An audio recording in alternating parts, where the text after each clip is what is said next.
Helsinki, 1952. Les enjeux politiques sont immenses. D'abord parce que les vaincus de la Seconde Guerre mondiale, le Japon et l'Allemagne en particulier, font leur retour sur la scène sportive internationale. Mais aussi et surtout, car dans ces années s'installe ce qu'on a appelé la guerre froide, c'est-à-dire la bipartition du monde entre deux blocs, le bloc de l'Ouest derrière les États-Unis et leurs alliés, et puis le bloc de l'Est derrière l'Union soviétique et ses alliés.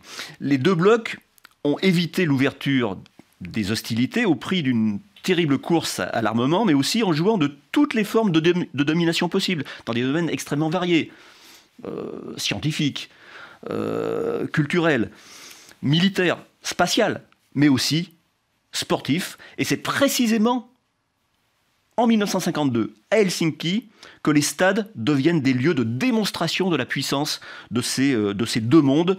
Car jusqu'ici, l'URSS s'était refusée à participer aux Jeux Olympiques qu'elle présentait comme des symboles du capitalisme. 4 ans après ceux de Londres, les Jeux d'été d'Helsinki sont donc les premiers véritables jeux de la guerre froide, où les deux blocs peuvent se comparer par champions interposés, cette fois à l'avantage des Américains. Un défi pour les organisateurs finlandais, et notamment sur la question du village olympique. Cette innovation des Jeux de Paris de 1924 se voulant une sorte de symbole de paix, et en tout cas d'union entre les athlètes de toutes origines. En 1952, l'URSS refuse ce symbole et exige que ces athlètes disposent d'un village distinct.